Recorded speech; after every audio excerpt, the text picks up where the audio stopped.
Hello and welcome to Premier Perspective's second installment of our fan miniseries. Today we are joined by Nigel Pala, who is a fan of Arsenal, and we're just going to be having a little discussion about the club, why he's a fan, and pretty much everything that's going on right now with Arsenal.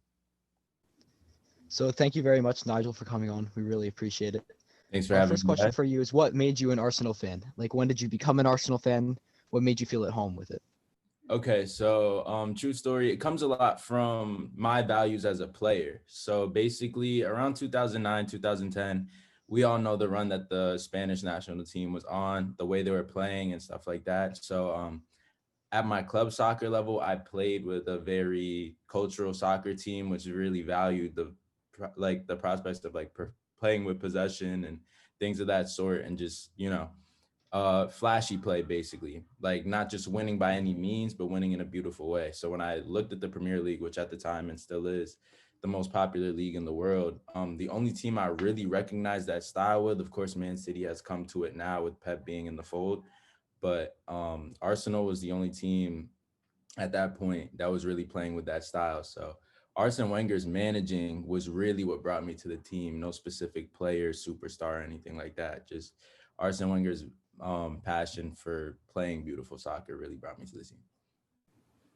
Yeah, for sure. That's definitely something to look at. And that's a lot of people don't really look into it deeply. So it's great that, that you have that much pride in it and you go based off of the culture and the style and the passion that you would play with as a player. Great player, by the way. Thank Only couldn't see you play a whole lot, but definitely could see that. So Arsenal this season, they've had it rough. Earlier you said started off with 3 wins, and now at this point they're 4 wins, 1 draw, and 6 losses, which is crazy for Arsenal. Yeah. They have 10 goals in 11 games. The other day they showed a stat that it was either Kane or Son had 10 goals themselves, which is the same amount, or it's soon going to be more than Arsenal as a whole team. One of them was a penalty, and they had 10 chances created, 10 big chances, goal scoring chances, out of 11 games. So despite these problems, like what's been going on within the team, we'll get to that a little bit later. But let's look at the good first. Who have you enjoyed watching during like this season? I know there's not a whole lot of flair from the team in general, but who have you enjoyed watching as a player? I mean, I love the young guys. I love Saka. I love Pepe too. I really like what he Yeah, brings to the wings, even though he's very inconsistent. And even though he's very injury prone, I'm still a big fan of Lacazette and just what he brings to the team. His hold up play. He reminds me of an Aguero, even though he hasn't performed at that rate yet in the Premier League. But those are a few of the players I really like to watch, like on the attacking side of play. Yeah, I look at Pepe as someone who I know a lot of Arsenal fans have had like really big expectations for, considering the move from France. He's shown flashes for sure that he could be dangerous on the wing, especially being that typical like Robin Mahrez winger that we see now a lot on the right flank with the left foot. But I think it's just more about consistent performances.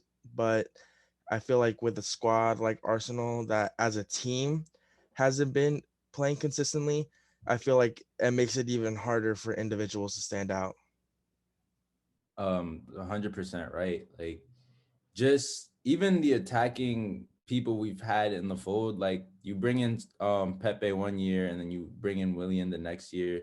A lot of the changes the board has made as far as signings and where their priorities are is pretty confusing. And for a player coming from where he came from, the Premier League isn't an easy adjustment when you have that many moving pieces, an inconsistent defensive team, and just a lot of moving pieces. It's never really going to work out super smooth. So I'm still patient with him. I still believe in him, and the flashes are really bright. He reminds me of some of the great wingers we've had in past day, but we'll see what happens over time. yeah, like you said, the flashes, they've been bright, but they haven't been too often. They haven't come too often. Speaking of flashes, last season, Danny Ceballos, I'm not exactly sure about his stats, but he was playing really well, and he had this flair that he almost brought La Liga to the Prem, and it Yeah, was different. It was something that people weren't used to, and that's why everybody loved him so much. It was almost like an Iniesta, and not to compare him to that on his highest level, but definitely you saw flashes of Iniesta in him, of course. having that Spanish link in him. But so far in 10 games, he only has 1 assist this season. So, what's your opinion on him? Does he have the ability to link the midfield? Is he going to get into it? What do you think about it? I really believe in him. The only thing that really hurts me is he's a lone player, and we only have him for another year. But Yeah, all you could say is that you hope that he really gets it together, because it's just a matter of, it comes from management, really. I think when a team is in a slump like this, finding a standout player is really hard, especially when you're not putting goals yeah, together. And like you said, we're creating opportunities. So his stats come from whether the people up front punch in on those opportunities that are created. that's true. So um, I think it's a matter of time before our strikers get that golden foot back. It sucks because those 6 losses and that one draw really hurt us in that time period. But it's we have a guy that won the Golden Boot in a three-way tie last year. Like, it's only a matter of time before they get going again. So his stats will start looking up soon, and I still have belief in him. Yeah, and speaking of stats, and as we've seen, as Ryan mentioned earlier about Arsenal only scoring 10 goals, Aubameyang has been in a slump as of pretty much the whole season. And we saw how great he was as a goal scorer last year. I remember the standout performance last year for me, at least from what I saw him, was the FA Cup semifinal performance against Manchester City, which he just teared City apart. And I feel like with Aubameyang, I don't know if it's the new contract that's messed him up or just the team in general, but what do you think is the solution to Aubameyang getting back that golden foot that he had last year? With a player that talented, there's really no exact recipe to get them right. It just, stuff like that happens in phases. But Aubameyang's up there in age, which is what I was worried about when we signed him. Could he start declining soon and things of that sort? So it's scary to see him hit a slump like this right now, especially at such a pivotal time in our club's growth.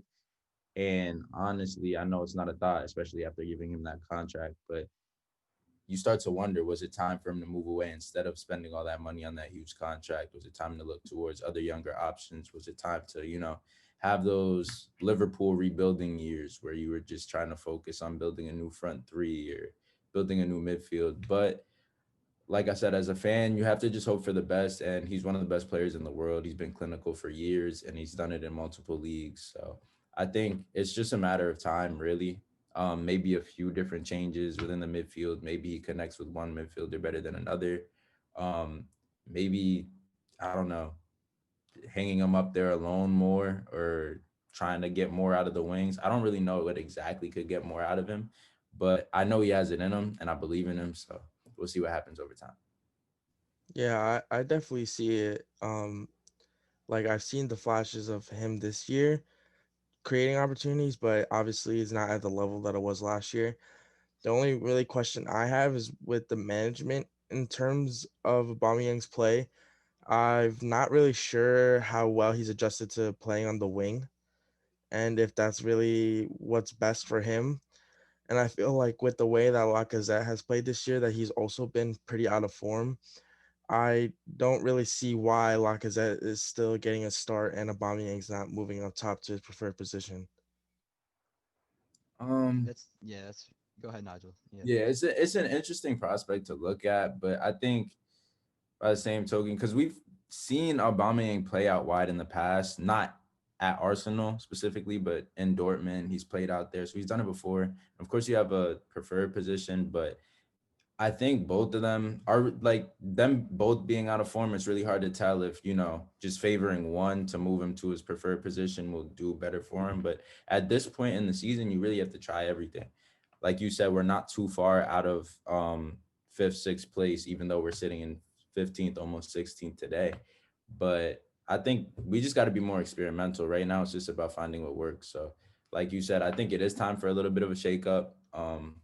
As far as getting the right pieces moving and stuff like that.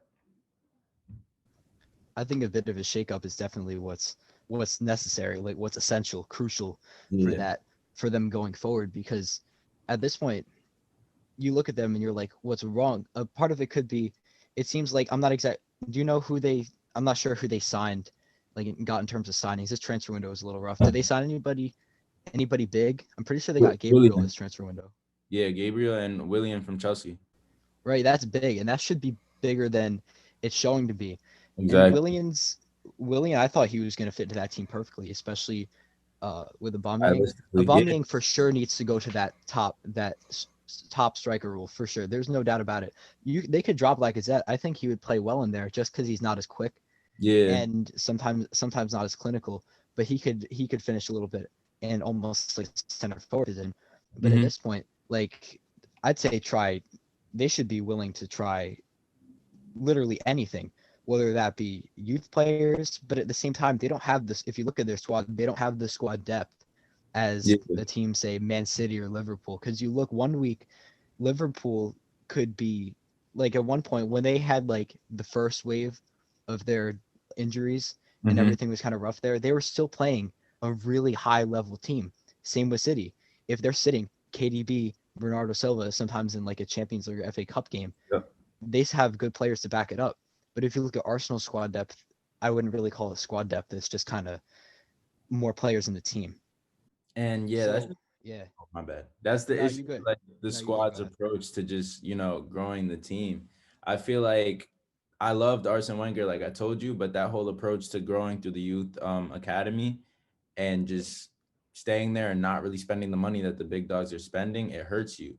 And then now you start to look at how other teams have grown through the transfer market and you don't have that depth and you're relying on young players that haven't proven themselves yet to try and get the team right. And any injury on Arsenal squad in comparison to any of the other big six um, is detrimental, like extremely detrimental. Like we lose Aubameyang today, who's going to score goals tomorrow? It's that kind of thing. So I think we've done a pretty terrible job at building depth, and we spent a lot of money too, which is really underreported, especially in the last 2 3 years. So Right, and like as you said, that can only take you so far. Youth yeah, academies can only take you so far. City will have the players like Phil Foden, Chelsea like Reece James, that really talented guys, but you can't bring up a full team of those. You have to have your experience. You have to have your identity somewhere. So another, probably the last question for you. Since Arsenal are currently 15th in the table on 13 points, really rough time, what do you think the fix to that is? And you can also add in who do you think they should look towards to become their identity? Who's going to be that player that they look towards, like City's KDB or Liverpool's Salah, that's going to bring it together, allow it to come together, let him pick it back up and come out of this rough patch? truth be told, I think the answer at some point has to be Pepe.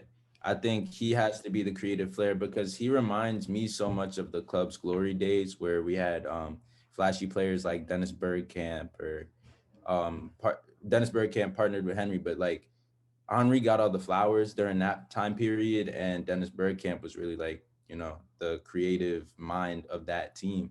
So I feel like flashy players like him, Ceballos is on his way out. I would say him if he was staying.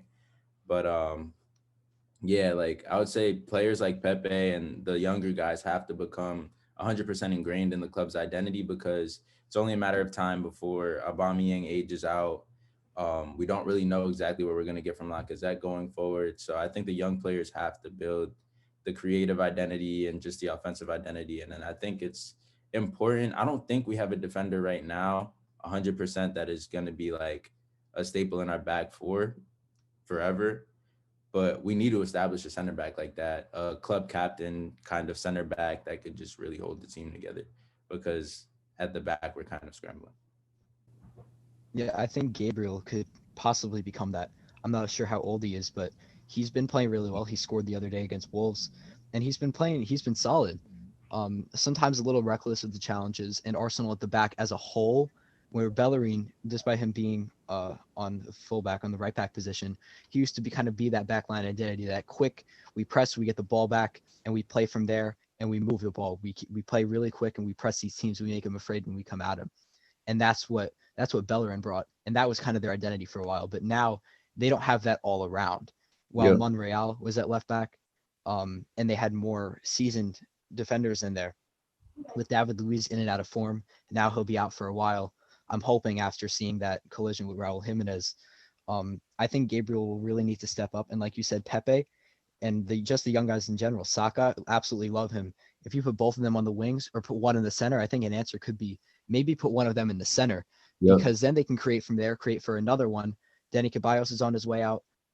So that can't really be something we rely on in that position, in that midfield position to create. But going forward, that's going to be super important. Somebody in that midfield, because on the wing, you can have creativity on the wing, but you're not going to be the heart of that team. I feel like they need to put possibly Saka, make him like a cam or a center mid, Yeah, more attacking, even if he plays more central.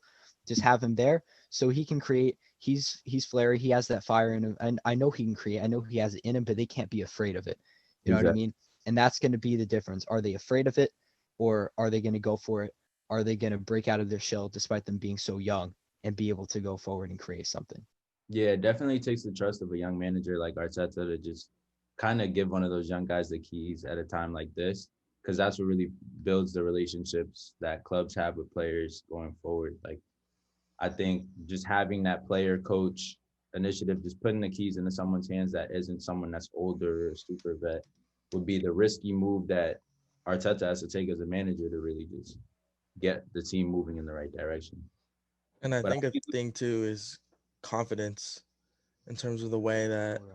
Arsenal play and just everything that they do. I feel like them playing in a confident manner. I feel like a lot of times they go into games like not expecting the worst, but like thinking that they have to play a certain way. I feel like the best clubs play their style no matter who they're playing. They're not adjusting, thinking that this is going to happen this game.